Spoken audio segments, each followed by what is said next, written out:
빌립보서 1장 3절입니다. 시작.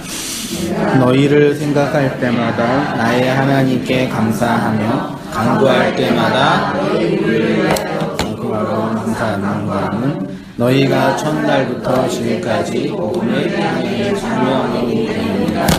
너희 안에서 착한 일을 시작하신 이가 그리스도 예수의 날까지 이루실 줄을 우리가 확신하노라. 아멘. 원어를 통해 배우는 묵시복음 8번째 시간으로요. 교제의 열매를 맺게 하는 복음 진리라는 제목으로요. 교제가 헬라어로 뭐죠? 많이 아는 단어일 거예요. 코이노니아. 거의 국어처럼 사용하잖아요. 복음은 뭐예요? 유앙겔리온 했잖아요. 열매. 교제의 열매를 맺게 하는 복음이라는 제목으로요. 같이 말씀 상고하도록 하겠습니다. 1장 3절부터요. 6절까지 본문을 해석하는데 중요한 단어가 감사하고 간구하고 확신하는 거라고 저는 보여집니다. 감사를 어떻게 하고 있냐면 나의 하나님께 감사하며 너희를 생각할 때마다, 그 다음에 너희 무리를 위하여 기쁨으로 항상 간구함은 쭈르륵 나가다 6절 이하에 그리스도 예수의 날까지 이루실 줄을 우리가 확신한다. 바울이 이 빌립보 교회를 향해서 감사하고 있대요. 그리고 간구하고 있고 확신하고 있는데요. 감사하다가 카리스테오라는 단어고요. 간구하다가 데시스라는 단어고 확신하다가 페이도라는 단어랍니다. 근데 감사하다가 카리스테오인데요. 앞에 유는 이게 접두어예요. 헬라어에서 유가 들어가는 단어가 아까 유앙겔리온도 했고 유스케, 유도스 하여튼 유라는 단어가 사전을 찾아보니까 엄청 많이 접두어로 사용이 됐어요. 카리스테오인데요. 카리스테오는 카리조마이라는 단어에서 왔다 그러고요. 카리조마이는 카리스에서 왔대요. 카리스는 알지 않나요? 네, 카리스, 은혜. 블로그의 친구들 중에 카리스 많이 있어요. 카리스는 카라에서 왔어요. 카라도 은혜예요. 심지어 그 아이돌 걸그룹 중에 카라가 있었어요. 이걸 거예요 아마. 이 카라는 카이로라는 기뻐하다라는 동사와 동의어예요. 카이로가 뭐죠? 카이로 아세요? 카이로? 인터넷에 카이로 치면 뭐가 나오는지 알아요? 이집트의 수도.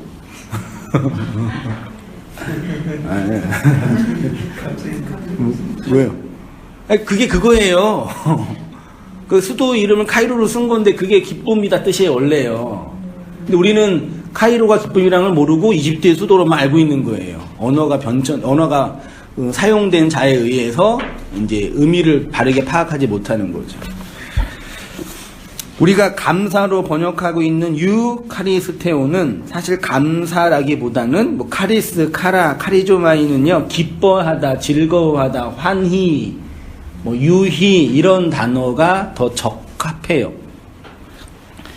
바울이 고백하는 감사하다와 기뻐하다가 같은 의미인가요? 어떻게 생각하셔요? 감사하다와 기뻐하다는 다르죠? 달라요. 특히 유교 문화권에 익숙한 한국 기독교가 오해하고 오독하고 있는 것 중에 하나가 감사예요. 특히 이제 교회에서 감사를 많이 해야죠. 그렇죠? 감자가 느낄 감자에 사례하다의 사자래요. 그래서 뜻이 뭐냐면 어떤 호의를 받은 자가 그것에 상응하는 예를 갖추는 거. 어제도 결혼식 갔다 왔는데, 이바지, 있죠? 이바지가 뭐예요? 이바지 음식. 주고받는 감사 아닌가요?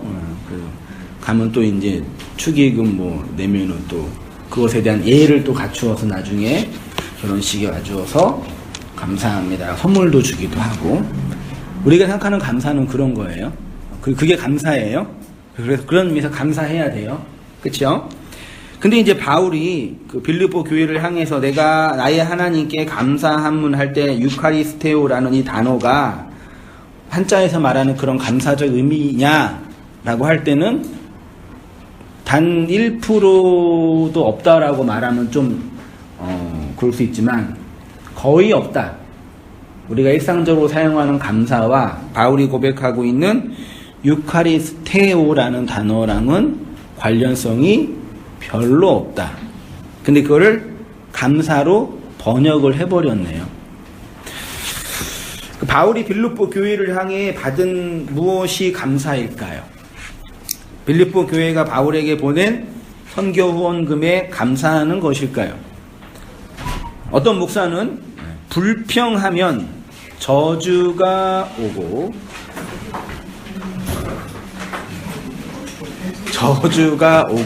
했는데 예. 혼자 오신 거예요? 아니시죠? 예. 알아서 다 일어나시네. 알아서 다 분위기 좋네. 아주. 서로 좋은 자리 이렇게 양보하시려고 오는 순서대로.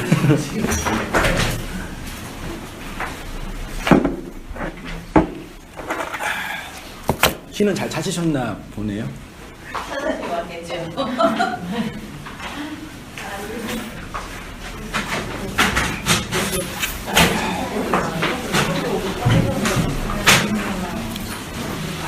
네.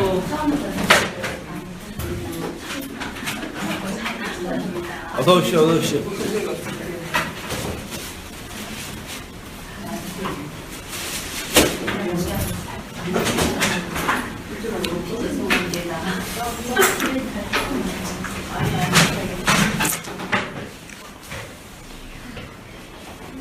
선생님 자리 안에 앞으로 오세요. 여기 있는데 앞으로 오세요. 네. 좀 정돈하시고요. 지금 1페이지 맨 위에 오른쪽 위에 하고 있어요. 어떤 목사는 불평하면 저주가 오고 감사하면 복이 온다고 교인들을 협박하거나 현혹합니다. 그들이 말하는 감사는 성경이 말하는 유카리스테오가 아니라 적극적인 사고방식이나 긍정의 힘 같은 책에서 말하는 그런 류의 생각과 의식 태도에 관한 것이지요. 복음의 진리를 증거해야 할 목사의 가장 중요한 말이 될 수는 없는 거죠. 정말 부정적인 생각을 많이 하는 사람과 긍정적인 생각을 많이 하는 사람이 있다고 한다면 어떤 사람이 더 행복할까요? 긍정적인 생각을 많이 하는 사람이 더 많이 행복하나요? 그러면 어떤 사람이 더 성공할 확률이 많이 있을까요? 그래요? 부정적인 생각을 하면 안 돼요? 아니, 안 되는 건 아닌데. 네. 근데 긍정적인 거하고 부정적인 거는 내가 말한 거에 대해서 받는 사람이 부정적으로 받아들일 수 있고 긍정적으로 받아들일 수 있고. 아니 뭐 물이 뭐 반뿐이 안 남았네 이 말투랑 물이 반이나 남아있는 이 말투랑은 다르잖아요. 물이 반뿐이 안 남았다고 말해야 돼? 물이 반이나 남았다고 말해야 돼? 반이나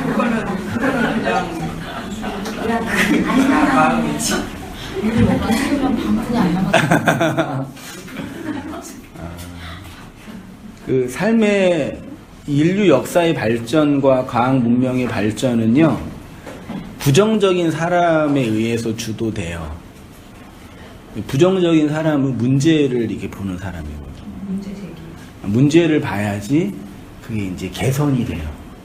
문제를 안 보고 다 좋네, 와 괜찮네 그러면은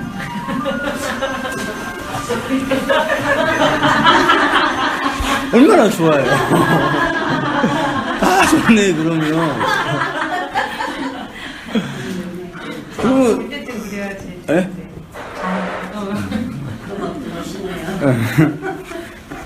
그러니까 그거는 이제 우리의 일상의 삶의 태도예요. 그래서 성향적으로 부정적인 사람이 있고 성향적으로 낙천적인 사람이 있어요. 다만 낙천적인 사람이 교회 많이 가는 거겠죠. 그러지 않나? 부정적인 사람도 교회 가긴 가겠지요. 누가 더 행복할까요? 행복감을 더 누리겠죠. 그렇죠. 그래서 행복하시려면 긍정적으로 사세요. 네. 저처럼 부정적으로 살면은 삶이 고단해요. 그러니까 좀 이렇게 이 세상의 삶이 좀 이렇게 좋으려면 긍정적인 게 좋아요. 그런 분이 더 오래 산다면서요. 스트레스 덜 받고, 그렇죠? 그거는 우리의 일상의 삶 속에서 경험되는 그런 얘기예요. 아침에 국을 먹어야 돼요. 그냥 마른 반찬을 먹어야 돼요. 그 사람 그렇죠. 꼭 국을 먹어야지만 사람이 건강해진다. 그거는 잘못된 거죠. 그런 이유에 관한 것이니까 그렇게 보시면 되고. 근데 사람들은 부정적인 사람보다 긍정적인 사람을 더 선호해요. 편하니까. 네.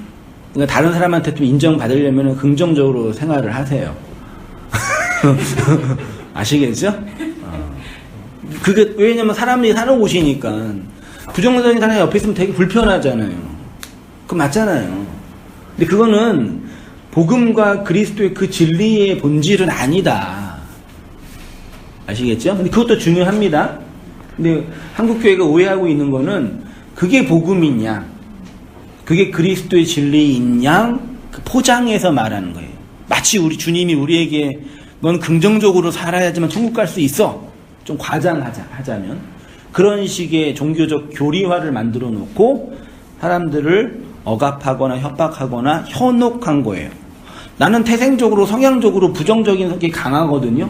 근데 말씀을 들으니까, 진리를 들으니까 부정적인 건 악이라 그러는 거예요. 이런 말도 안 되는 고민을 하게 되는 거예요. 무슨 말씀인지 이해되시죠? 네. 더욱이 이제 더 큰 문제는 뭐냐면 이런 감사를 감사 헌금과 연결해서 교인들을 제가 현혹이라고. 현혹이 뭐예요? 마음을 미혹하는 거. 사랑이 현혹이네요. 현혹이라는 게 뭐냐면 객관적인 사실이 아닌 것으로 사람들을 이렇게 영향을 주는 거예요. 보세요. 감사를 하면 감사헌금과 연결하여 교인들을 현혹하였으니 저주가 두렵고 복에 환장한 교인들이 얼마나 그 말에 복종하며 생활을 했겠습니까? 유카리스테오라는 단어는요, 감사헌금과 아무런 상관이 없다. 전 세계적으로 감사헌금을 하는 나라는 우리나라뿐이 없을 것 같아요. 외국에 갔다 오신 분, 스위스에 있었나요? 기억 안 나? 오래돼서? 거기 그 국가적으로 아, 세금으로 하죠. 거기는 없대요, 감사헌금이. 그렇게 이제 됐어요. 바울이 말하는 유카리스테오는 카이로에서, 그러니까 카이로랑 같은 단어예요. 원어 사전을 보니까 이렇게 되어 있대요. 이거 한번 우리 사모님 한번 읽어주실래요? 카이로는 신약 성경에 74회 나오며 이 동사와 명사 카라는 특히 그리스도를 통한 종말론적 완성 및 그리스도 안에 존재함과 그리스도 안에 소망을 언급한 곳에 현저히 나타난다.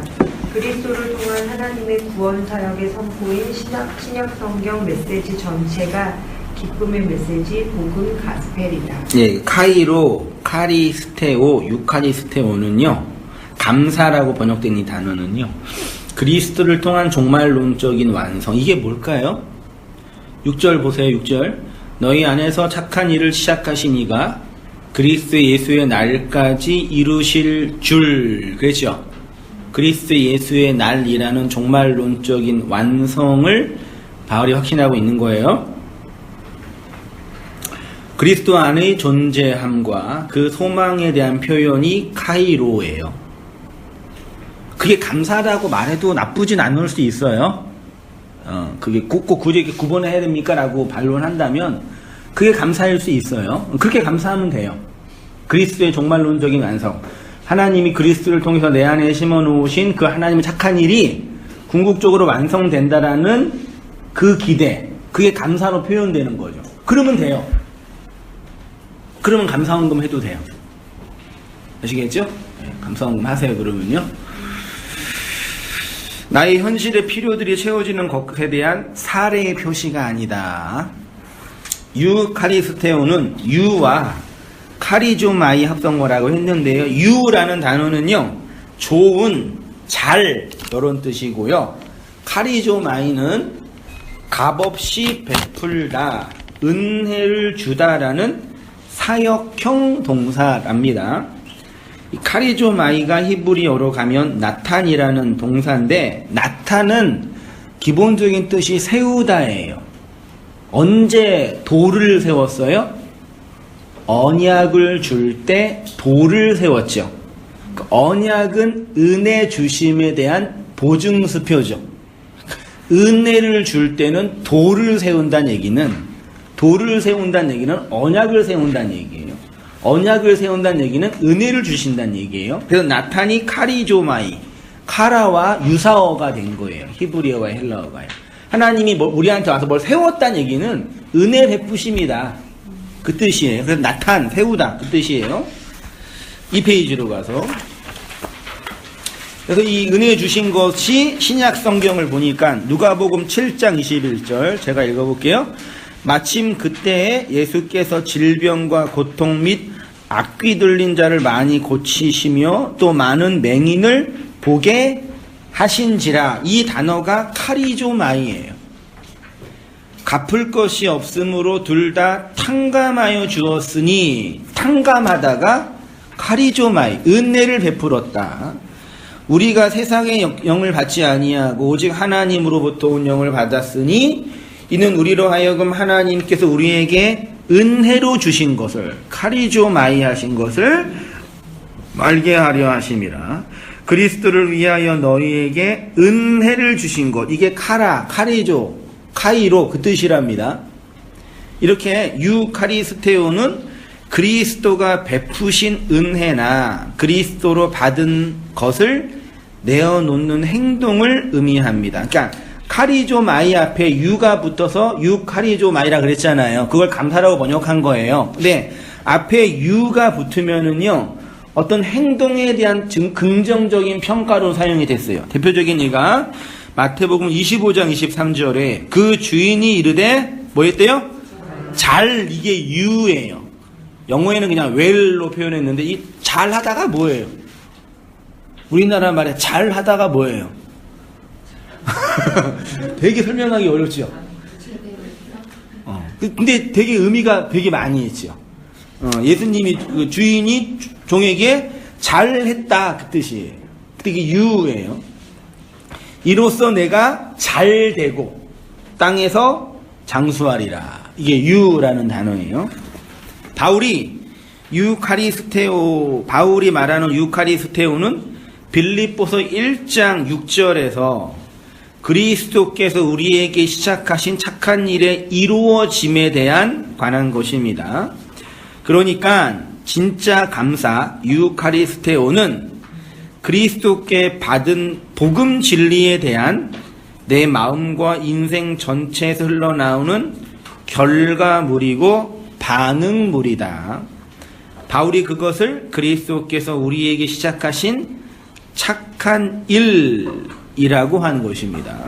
그리고 그것이 너희가 복음에 참여한 일이라고 표현하고 있는 거예요. 5절 보세요. 같이 한번 읽어보겠습니다. 시작. 너희가 첫날부터 이제까지 복음을 위한 일에 참여하고 있기 때문이라. 너희 안에서 착한 일을 시작하시니가 그리스도 예수의 날까지 이루실 줄을 우리는 확신하노라. 그러니까 바울이 유카리스테오 하나님의 은혜 베풀어 주심에 대한 고백을 하는 이유의 내용이 5절 이하에 첫날부터 이제까지 복음을 위한 일에 너희가 참여하고 있다라고 말하고 있는 거고요.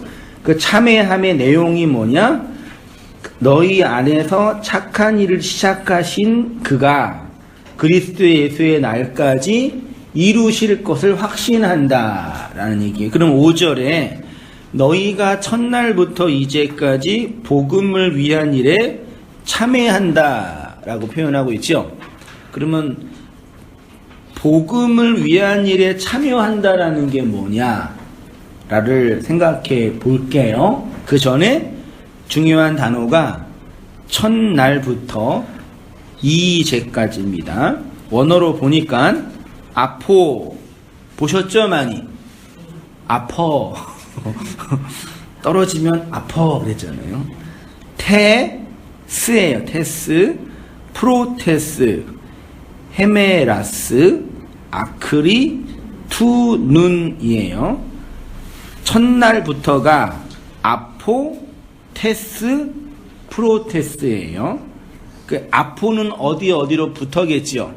그 다음에 테스는요 정관사예요. 영어로 더예요. 그러니까 그렇게 중요하지만 막 중요한 단어는 아니에요. 그 다음에 프로테스가 뭐냐면 이게 첫째로 그 뜻인데 요 프로테스가 어디에서 왔냐면 프로스라는 전치사에서 왔대요. 프로스가 뭐예요? 성막할 때 기억나시죠? 어디를 향하여 방향의 시작을 표현할 때 프로스였죠. 그러니까 어디를 향해서 시작되는 첫걸음이 프로테스예요. 그래서 이거를 성경에서는 첫 번째 혹은 으뜸 이렇게 표현을 했어요. 그 보세요.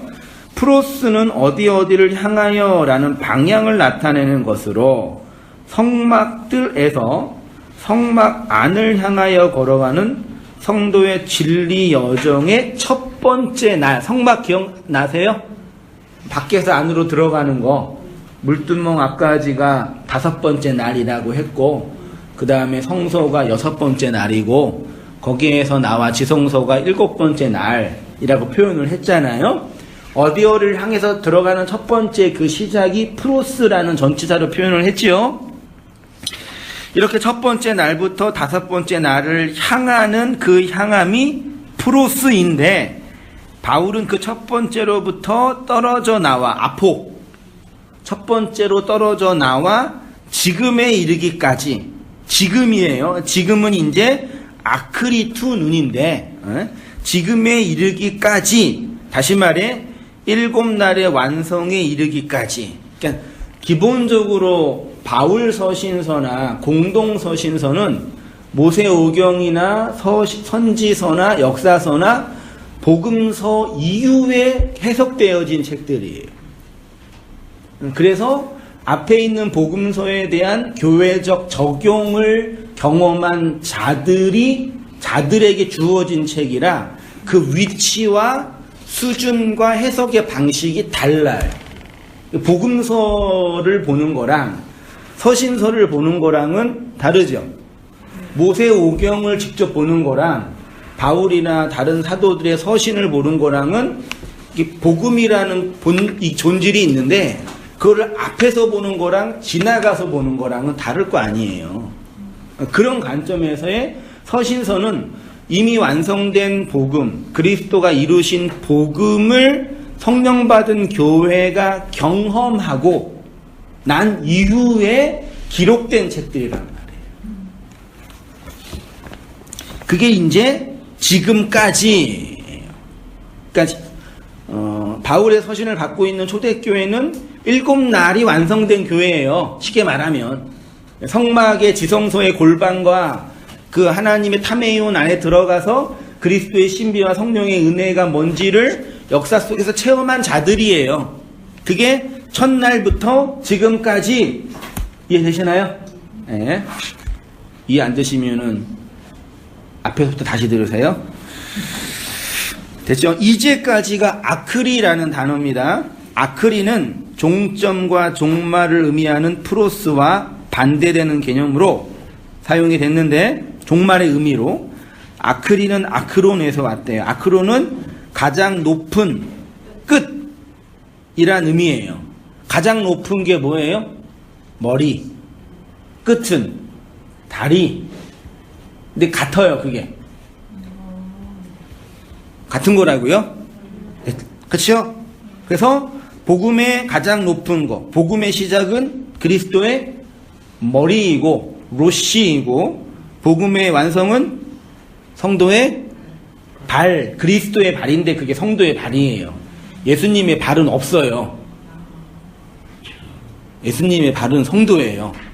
발이 합체가 안 되면은 지구 정복을 못 해요.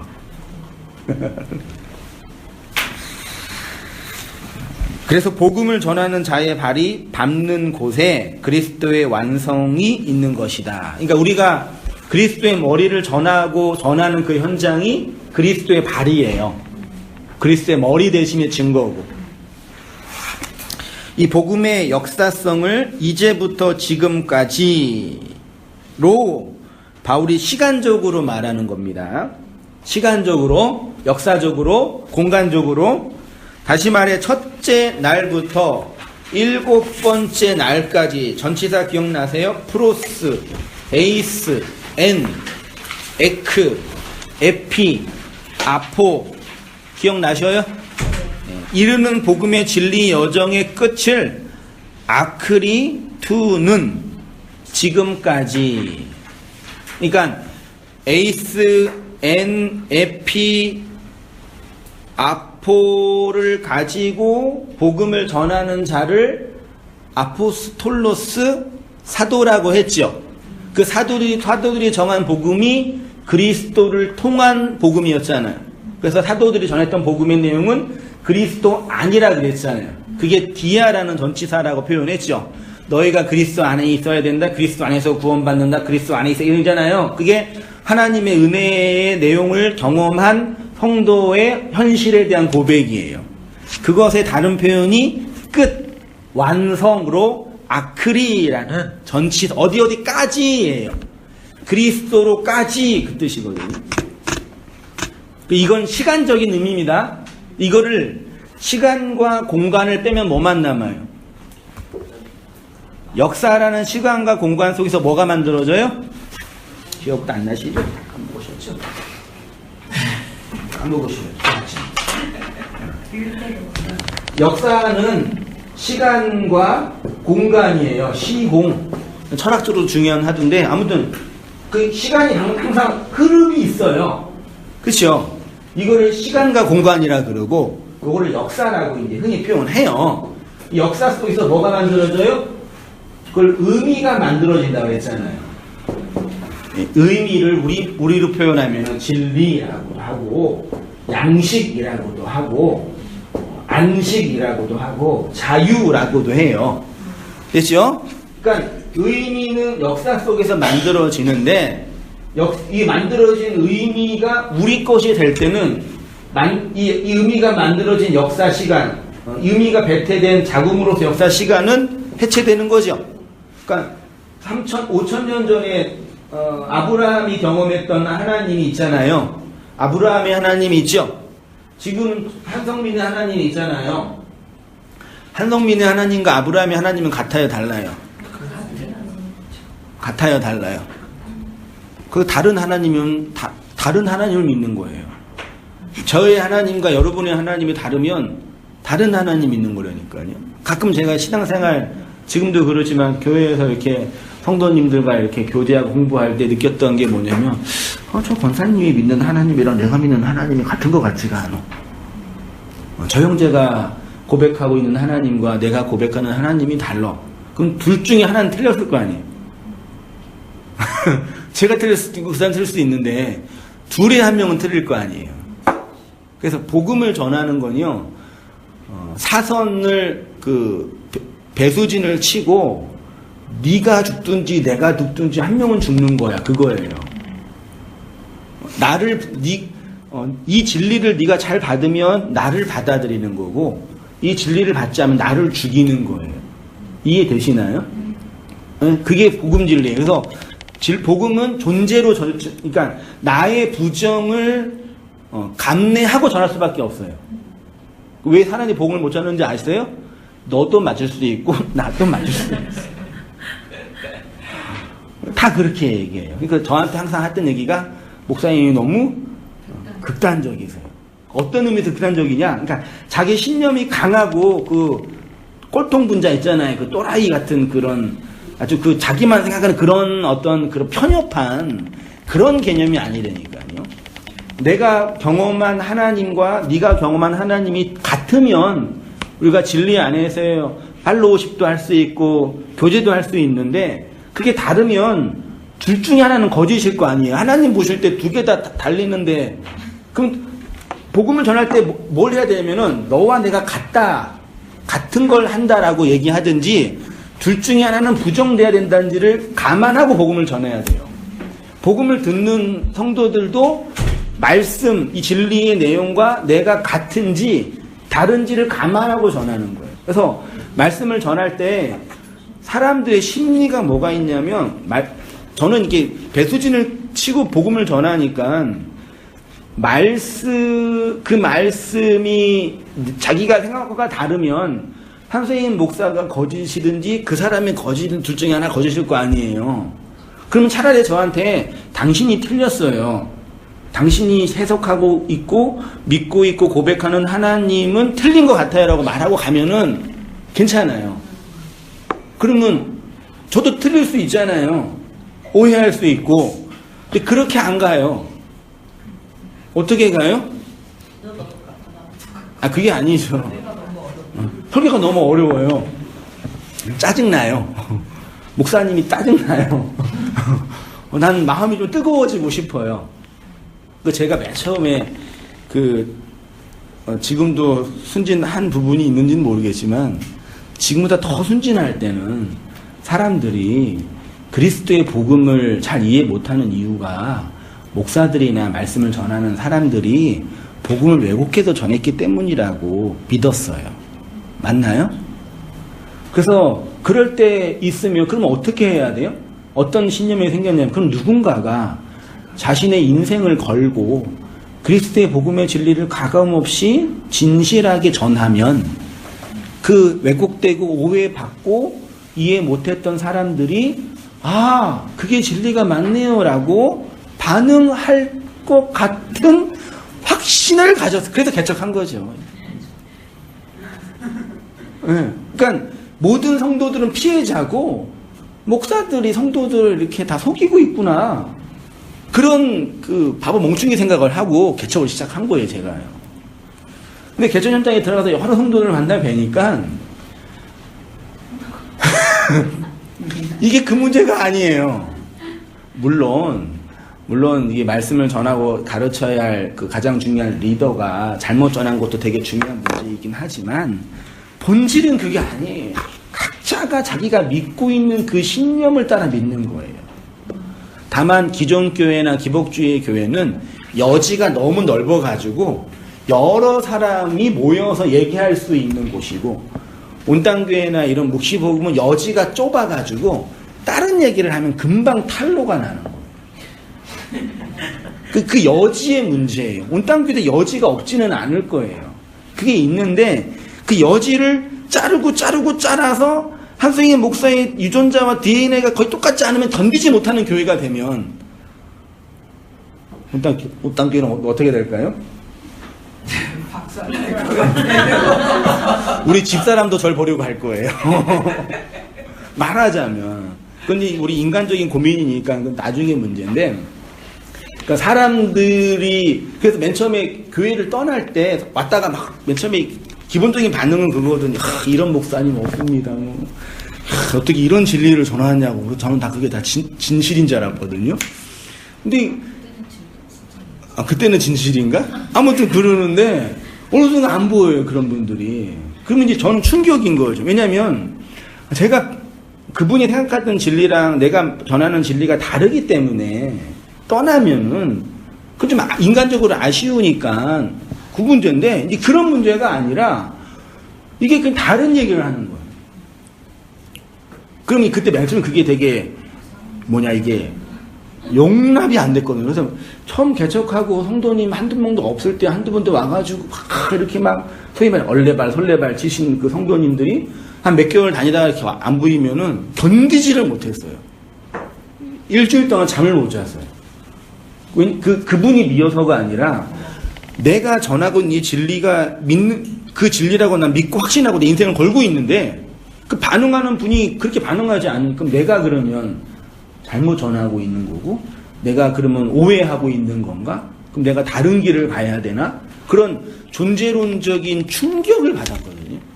근데 그걸 한 몇 번 이렇게 겪고 여러 성도님을 만나 뵈고 해보니까 그 문제가 아니에요.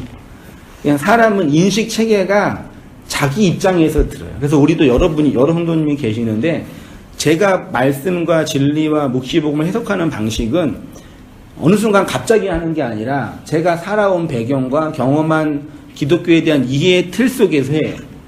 그래서 저는 CC라는 복음주의 운동에서 복음주의 운동도 열심히 하고 기복주의 교회에서 기복주의 목사 설교도 많이 들었고 또 개혁주의나 복음주의 운동을 열심히 했던 그런 교회에서도 열심히 했어요. 그래서 그 틀 안에서 진리를 해석하는 방식이 있어요. 이해되시죠? 근데 저랑 다르잖아요. 어떤 분은 신비주의 교회에서 평생 동안 그 방언만 쫓고 하늘만 보다가 진리를 깨달아서 와서 말씀을 듣잖아요. 또 어떤 분은 기복주의 교회에서 막 이렇게 복복복 하다가 그게 아닌 거라고 믿고 또 와잖아요. 그래서 한 얘기를 제가 전할 때 제가 말하는 그 내용과 그분이 이해하는 틀은 완전히 달라요. 이해되시죠? 그러니까 같은 걸 보고 같은 얘기를 하는데 그 근본에 있는 해석 방식이 다 달라요. 그래서 우리가 말을 할 때도요, 같은 말을 해도요, 말 자체는 같아도 그 말을 받아들이는 해석의 품은 다 달라요. 그걸 인정하고 들어가야 돼요. 그렇지 않고 너는 그것도 이해 못한다. 너는 비진리다. 그러면은 그 자체가 100번 양보해서 맞다고 하더라도 그 사람이 해석하는 방식은 아무도 모른다니까요. 심지어 그 사람도 몰라요. 이해되시죠? 이해 안 되나요? 그래 놓고 그거는 진리의 영역이고 복음의 영역이라고 이렇게 붙이면은 이제 되게 왜곡된 방식의 그 접근이 되는 거죠. 이해되시죠? 되게 중요한 문제인데 왜 뭐가 다 여기까지 온 거예요? 처음부터 끝까지. 그 의미가 있어요. 의미는 역사 속에서 해석이 돼요. 그래서 아브라함의 하나님과 한성민의 하나님은 역사 속에서는 같아요, 달라요? 아브라함이 경험했던 하나님과 제가 경험한 하나님은 달라요. 아브라함은 그 아내도 팔아먹고 했잖아요. 저는 그러진 않아요. 저는 안 그래요. 똑같지 않아요. 근데 그럴 것 같아요? 그다음 말이래요. 그 의미가 여기 역사가 다르죠. 근데 의미가 있잖아요. 그래서 의미를 취할 때는 이 역사가 자궁이 없어진다고요.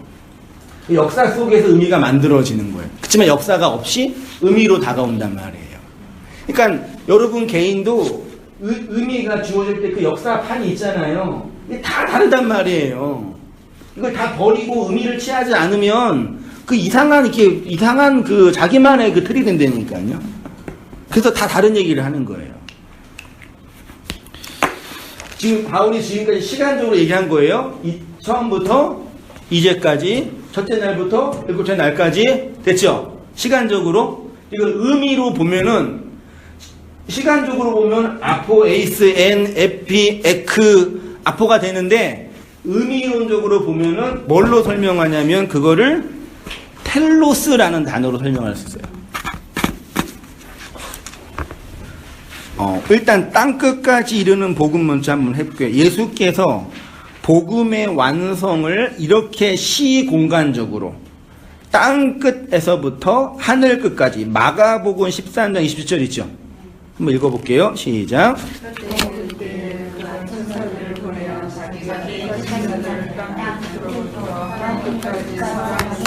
예, 천사 말씀을 보내서 땅 끝에서 하늘, 그러니까 공간적 개념으로 모두 긁어모은다. 특별히 이제 사도행전 1장 8절은 성령이 임하면 땅 끝까지 복음이 전파된다. 요거는 공간적인 의미죠. 시간적인 의미죠. 근데 시간과 공간적으로 요거를 보면은 돼요, 안 돼요? 그러면 안 되는 거예요. 성령을 받으면 땅 끝까지, 우리가 말하는 땅 끝은 어디예요? 아니, 시간, 공간적으로 땅 끝은 어디? 대한민국의 땅 끝은 어디예요? 마라도는 땅 끝이 아니죠. 해남.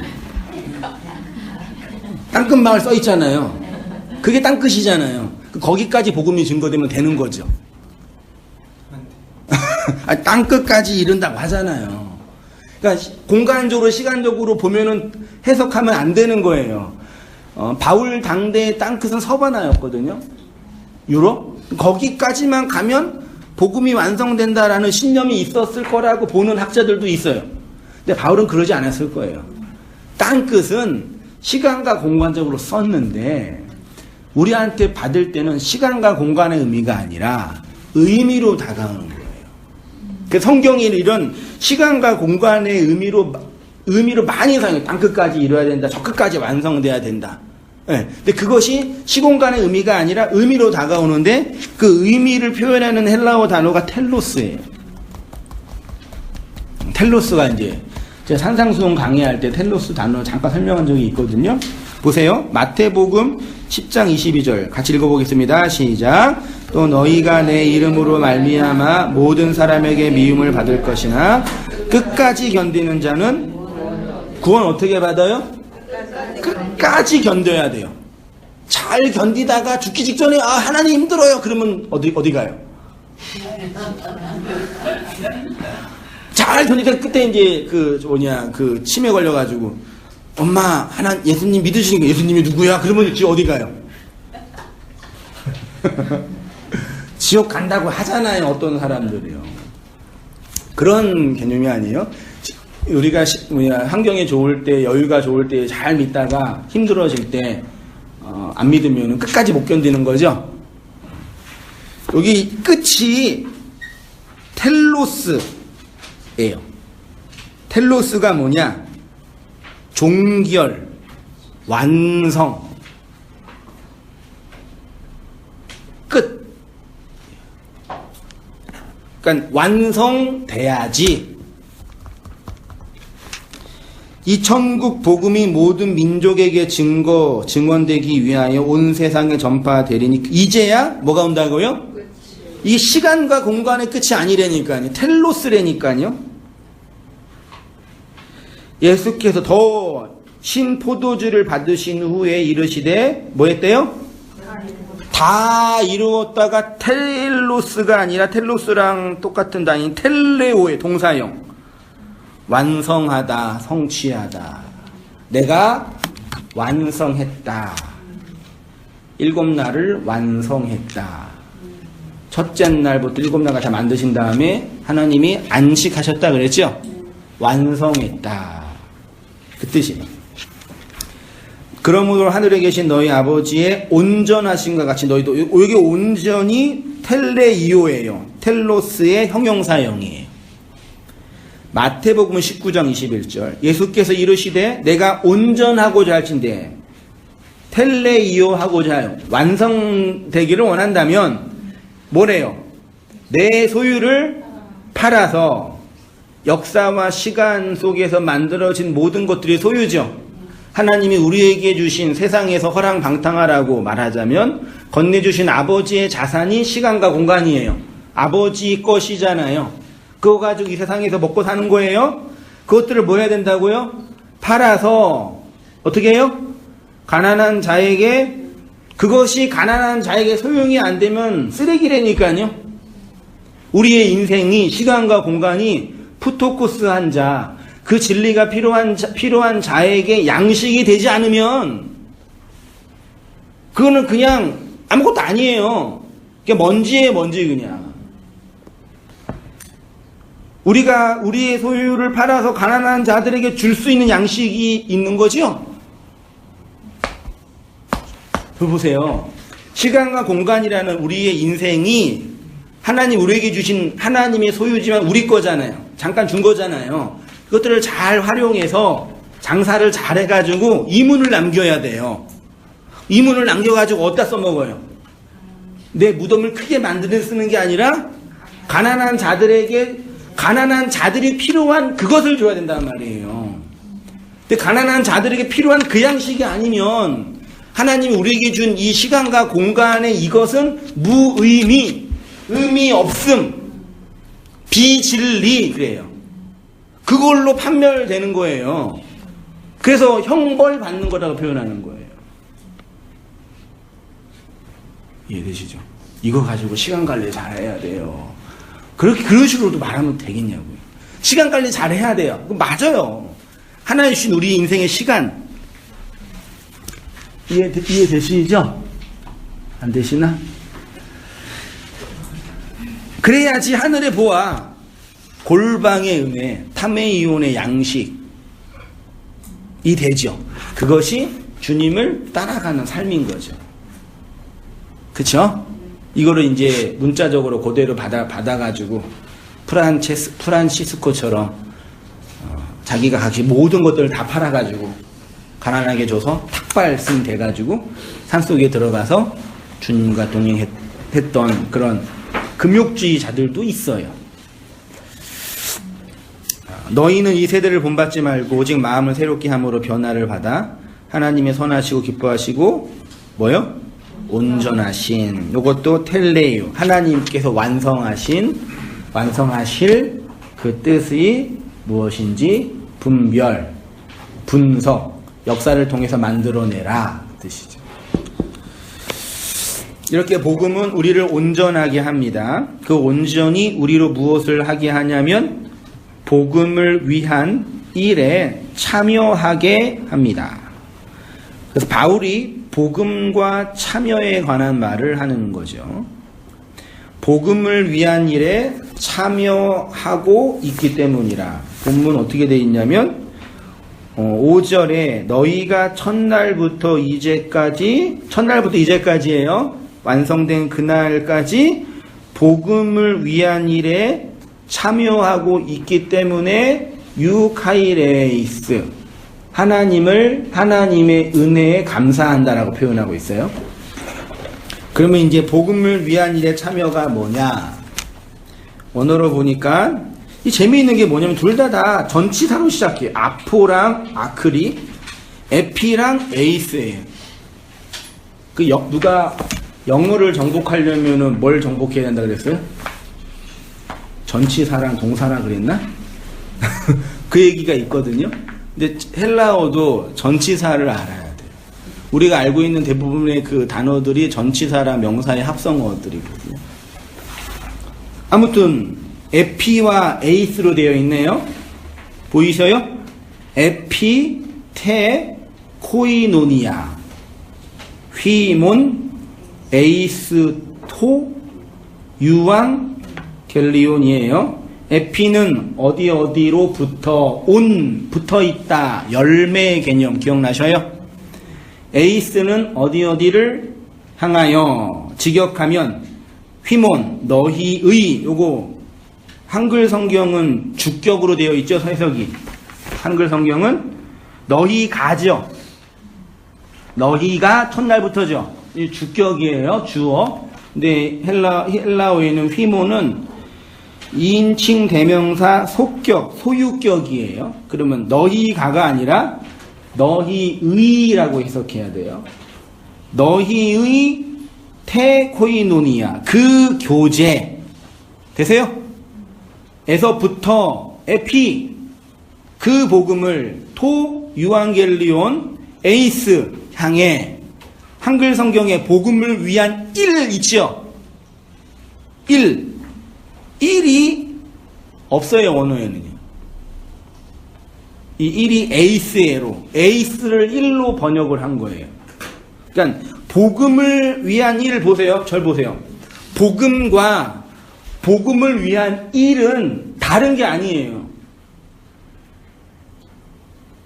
우리가 복음을 위한 일에 참여한다라고 할 때 복음 안에 복음의 1이 내포되어 있어요. 하나님을 믿는 게 따로 있고 하나님을 위해서 일하는 게 따로 있는 게 아니라 하나님을 믿는 게 하나님의 일이잖아요. 교회를 위해서 일하는 게 중요한 게 아니라 교회가 중요한 거예요. 이 개념 아시겠어요? 근데 우리는 기본적으로 선악체계로 두 개를 분리하기 때문에 존재 자체를 규정하는 게 불가능해요. 사랑이 뭐예요 도대체? 사랑하면 뭐 해야 돼요? 말로만 그러잖아요. 이해되시죠? 그러니까 일이라는 단어가 없고 복음을 위한 그 복음을 향해 그 교제에서부터 다시 설명하면 너희의 그 복음을 향한 교제로부터 그러니까 첫째 날부터 일곱째 날까지의 너희의 복음을 향한 그것이 바울을 유카리스테오 하게 한다는 얘기죠. 바울이 왜 감사한지 알겠어요? 너희의 복음을 향한 교제가 바울의 기쁨이고 감사다. 여러분이 그 복음 속으로 코이노니아 하고 있네요. 그것이 바울의 유카리스테오. 그 복음이 너희 안에서 첫날부터 지금까지 이루고 있고 그것으로 복음을 향한 교제로부터 이루어지고 있습니다. 자, 보세요. 이 말은 복음을 향하면 에이스 교제가 이루어진다. 에피 됐죠? 네. 그러면 에이스는 어디를 향하여 가는 방향이고 에피는 그 일에 대한 열매로 붙어 있는 거였죠. 그럼 복음은 우리로 뭘 맺게 한다고요? 코이노니아의 에피 열매에 이르게 한다. 그러니까 복음은 코이노니아 하게 해요. 네? 그러면 코이노니아가 뭐냐? 이게 중요하죠. 코이노니아가 뭐예요? 네? 교제. 교제가 뭐예요? 우리 어저께 교제했다. 그거 뭐예요? 밥 먹었다? 영화 봤다? 놀았다? 단풍 구경 갔다? 벚꽃 구경 갔다? 그거 교제, 코이노니아. 교회에서 하면은 코이노니아죠. 그치요? 그 누가 지난주가 지지난주에 어떤 청년이 우리 얘기하면서 그런 거예요. 다른 교회는 복음은 빵점인데 교제는 100점이라고. 그러면서 온땅교회는 복음은 100점인데 교제는 빵점이라고. 무슨 말씀 이해되시나요? 좀 온땅교회가 좀 부족해 미안해 그랬죠 제가. 뭐 할 말이 있나요? 복음의 교제가 되게 이제 중요해요. 그 삼국지에서 뭐라 그랬죠? 그 한자도 잘 모르겠는데 나의 마음이 맞는 사람 3명이 있으면 뭘 만들어요? 나라를 만들잖아요. 모르세요? 의형제 맺는다 그러잖아요. 도원결이 감사합니다. 그 개척할 때 그게 되게 많이 다가왔거든요. 도원결의 할 사람 3사람만 보내달라. 개뿔 있기는 언제나 허허벌판이지. 그러니까 물론 그거는 이제 세속적인 남자들의 그 야망과 그 나라를 세우는 관점에서 이제 도원결의가 가능한데 복음의 교제의 도원결의는 매우 어려워요. 왜냐하면 워낙 이 시대가 핵 분열되는 시대예요. 다양하게 파헤치고 분석하는 시대예요. 그래서 아무리 똑같은 거라도 계속 분석해 가면 다 달라지거든요. 성도들도 그래요. 그러니까 다만 기복주의랑은 다른 거. 신비주의랑은 다른 거.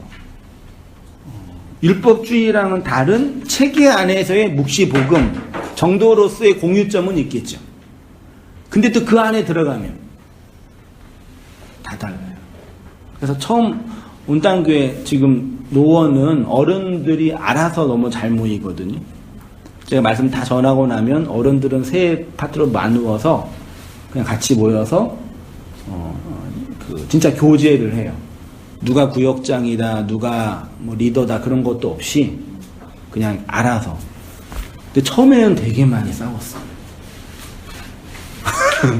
맨 처음에는 이 심리가 온당기 오는 심리가 뭐냐면요, 미운 우리 새끼 심리예요. 이 심리가 되게 중요해요. 그러니까 내가 그동안 왜곡된 복음 때문에 속았다, 그런 각성을 하고, 그러면 난 어떻게 해야 되냐? 내가 올바른 건가? 내가 맞는 건가? 이런 이 양면성을 가지고 헤매다가 뭐 김용선 목사 설교도 듣고 김종구 목사 이거 뭐 풀어주고 막 하다가 이제 나름대로 정리한 어떤 체계를 가지고 있어요. 각자가. 그리고 이제 교회에 와서 오면은 이제 제일 먼저 이제 보는 게 뭐예요? 간을 보잖아요. 왜요? 그 당연한 거 아니에요? 한세희 목사 간을 봐요. 내 간을 보여줄 수도 없고. 간을 이 인간이 어떤 목사냐?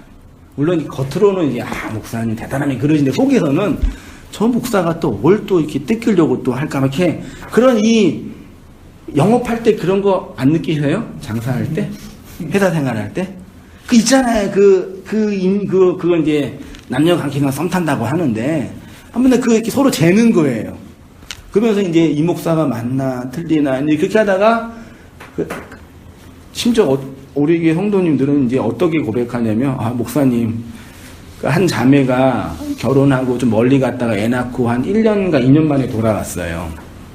돌아와서 이제 돌아와서 하는 말이 아직도 교회 다니시냐고 있었어요. 그리고 하는 말이 더 이상 갈 데가 없어 그러는 거예요.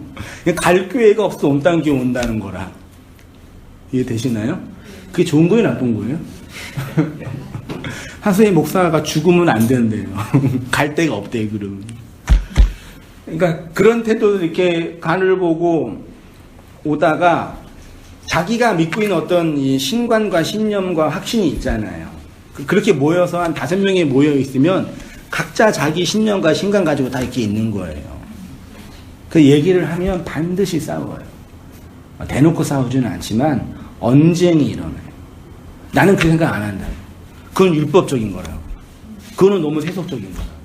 그리고 제가 볼 때는 그래서 저러다가 또 몇 명 또 교회 떠나겠구나. 그리고 이제 저는 이제 지켜봤죠. 그냥 어떡하겠어요, 뭐. 어떻게 그 자유로운 교회인데. 그러고 있다가 또 갈 분은 또 가요. 또 갈 분은 가고. 근데 또 남아있는 분 남아있어요. 근데 보니까 그런 과정을 하면서 서로 적응을 하는 거예요. 조정이 돼요. 그러니까 그 사람의 용어를 그 고지고대로 안 듣고 그 속에 있는 의미로 듣는단 말이에요. 어저께 결혼식 끝나고 집에 늦게 들어갔거든요. 둘째 아이가 뿔나 있어. 왜 8시에 온다는 거 9시에 가고 화를 내는 거예요. 그러면 애가 8시에 온다고 약속해놓고 9시에 왔기 때문에 화냈겠어요? 왜 화냈겠어요? 왜 기다렸냐? 그 이면에는 그 집안에서 형이랑 동생이랑 할머니랑 이렇게 하면서 어떤 게 있단 말이에요. 그게 있는데 엄마 아빠를 보니까 자기가 지금 딱 말할 수 있는 건 8시에 온다고 해놓고 왜 9시에 오냐 그러는 거예요. 그럼 부모는 어떻게 그걸 받아줘야 돼요? 늦게 올 수도 있지 이 자식아 그러면. 이게 부모한테 어디 그러면 안 돼요. 힘들었지. 그래서 엄마 아빠가 너를 위해서 맛있는 오렌지를 사가지고 왔어. 이거 먹고 마음 풀어. 그러면은 애기는 내가 뭐 때문에 화가 났는지를 설명을 못해요. 그냥 화가 난 것 뿐이에요.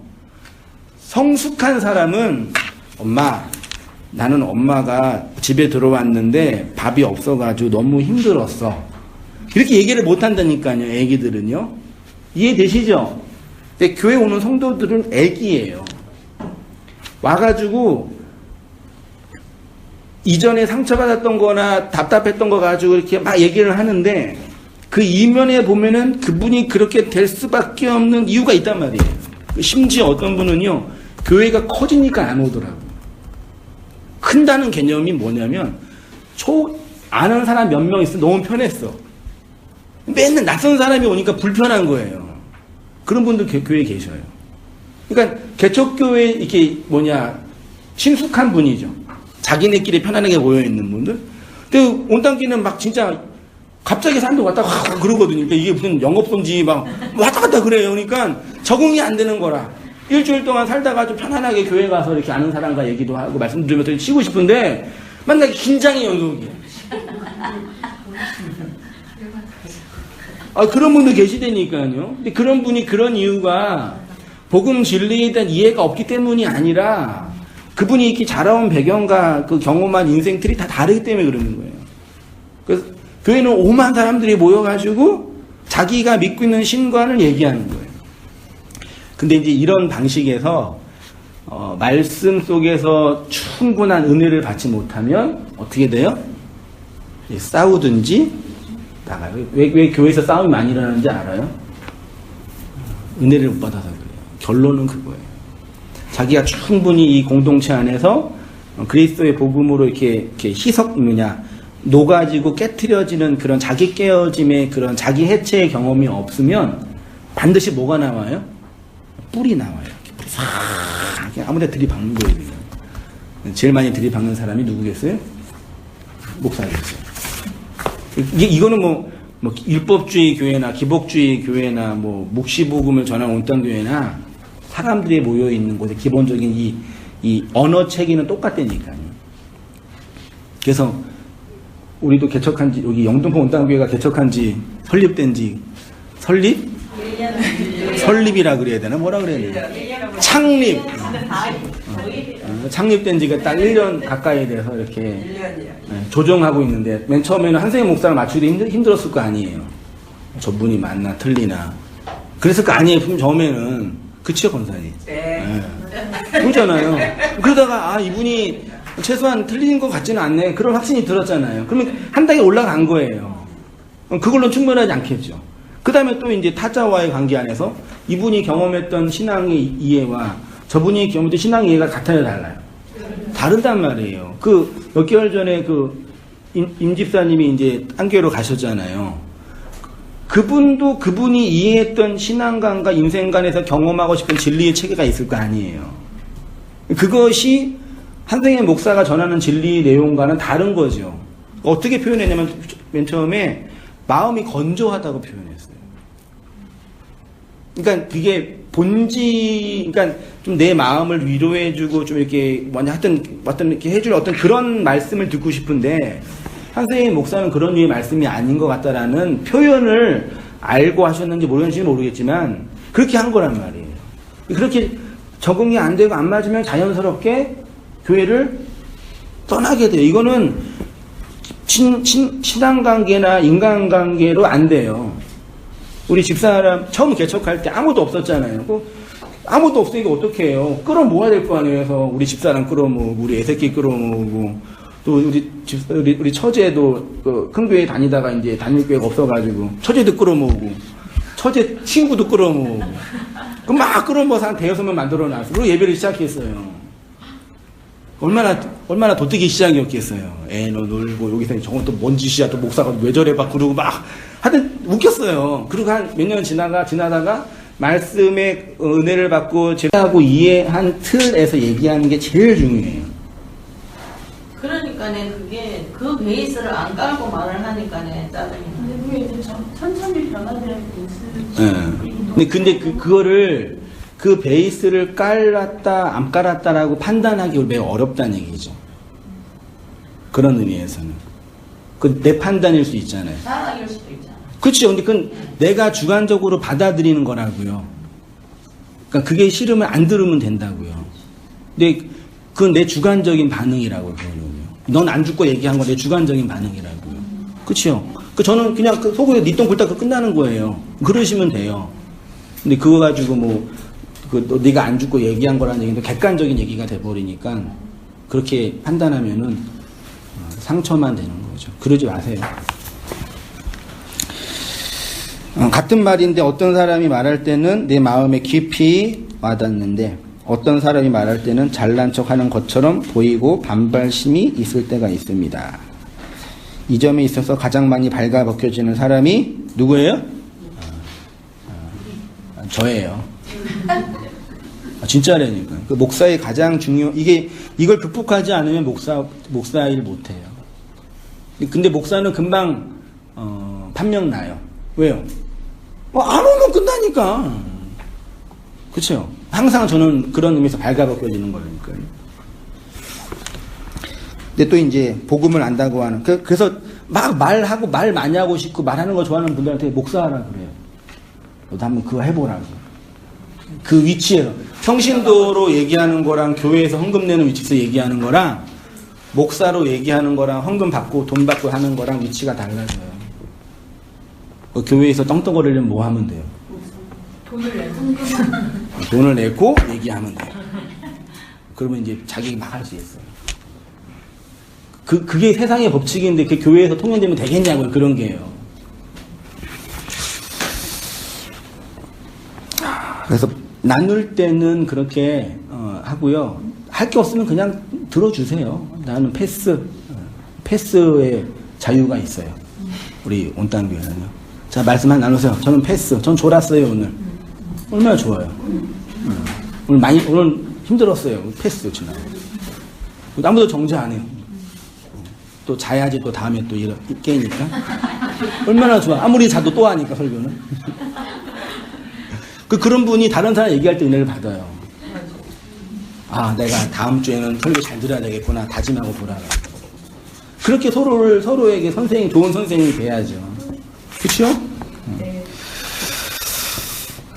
온땅 교회가 복음의 진리를 바르게 전하고 선포하기 위해서는 말씀을 강론하는 목사의 직무도 가장 중요하겠지만 이것만큼 중요한 것은 진리를 안다고 하는 여러분들이 진리에 대한 충분한 숙지와 타자에 대한 이해를 가지고 다른 지체들과 소통하는 거예요. 여러분 설교가요 목사 혼자 말하는 것처럼 느껴지죠?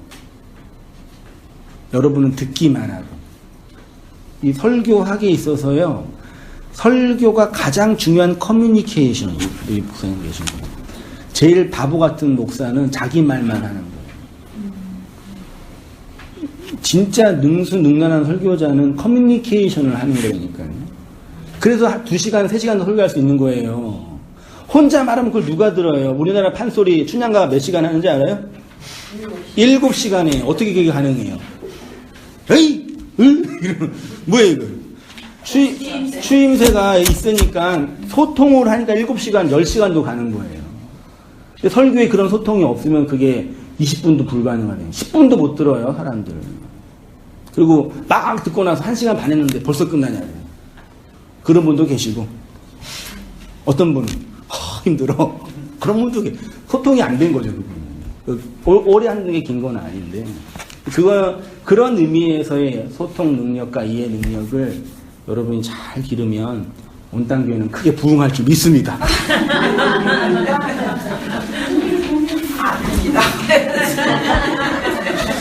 부흥되기 싫으신 거죠? 알아요, 다 내가. 교회는 진리의 말로 충만한 곳입니다. 그래서 여러분이 설교에 깊이 감동받고 말씀의 은혜를 받으면 마음에 뭐가 가득해요? 말이 가득해요. 그래서 제 경험에서도요, 말씀에 충분히 은혜를 받으시면요, 예배 끝나고 나서 말하고 싶어 해요. 그게 느껴진다니까요. 요즘 들어 많이 느껴요, 제가요. 그러니까 이 말을 하다는 거예요, 이 말을. 근데 그 말이 정의가 권사님이 정리할 게 아니라고요. 그러지 마시라고요. 정리하지 마세요, 그렇게. 저 사람만 다른 말일 수 있으니까요. 이거를 문자적으로만 보시지 말라고요. 그것이 그리스도가 우리 안에서 시작하신 착한 일. 그래서 부흥의 때는요, 교회 안에 사람이 가득하고요. 사람들 안에는 뭐가 가득해요? 진리가 가득해요. 그래서 온땅교회라는 이 공동체로 모이고 있는데 어떻게 우리 온땅교회가 영등포 온땅교회가 움직여질지는 아무도 모르겠고 이렇게 사람들이 계속 올지 아니면 하나둘씩 떠나갈지 그건 제 소관은 아니지만 그 가는 날까지 여러분 그런 인내와 받아들임을 잘 하셔서요 그런 진정한 코이노니아를 이루어낸 그게 저의 사역의 목표예요. 아침에 우리 둘째 아들이 저한테 아빠 사고 싶은 건 뭐야? 그래서 BMW 그랬죠. 없어요 저요. 그렇게 해서 여러분 잘 이렇게 세워가서요. 어디에 있든지 나중에 또 온땅교회 떠나시더라도 그때 그 진리 때문에 내가 살고 있다 그런 기쁨이 되시고 또 안 떠나시면 여기에 뼈를 묻으셔서 온땅교회 부흥의 밑거름이 되시기를 부탁하고 축원드립니다. 네, 자, 기도할게요. 하나님 아버지 지금까지 인도하시고 섭리 속에서 말씀하시고 성경을 통해서 조명하신 내용들로 인하여 감사하게 하시고 간구하게 하시고 기도하게 하시니 감사합니다. 바울이 오래전 빌립보 교회를 향해서 아버지께 감사하고 확신하고 기도하였던 그 복음의 진수와 코이노니아의 진의를 알아서 이 복음으로 말미암는 진정한 열매를 우리의 인생과 삶을 통해서 흘러내고 나누어내는 저희 모든 삶이 되어지도록 아버지 인도하여 주옵소서. 무엇보다도 우리의 관점으로 타자를 판단하거나 정죄하거나 틀로 집어넣지 않고 그 사람을 그 사람으로 받아내고 인정하는 훈련을 받게 하시고 그 속에서 아름답게 맺어지는 복음의 열매로 풍성한 저희의 모든 삶이 되어지도록 아버지 인도하여 주시옵소서. 이제는 우리 주 예수 그리스도의 은혜와 하나님 아버지의 크신 사랑과 성령의 교통하심이 우리 모든 성도님들의 삶 속에 지금부터 영원까지 함께 있을지어다. 아멘.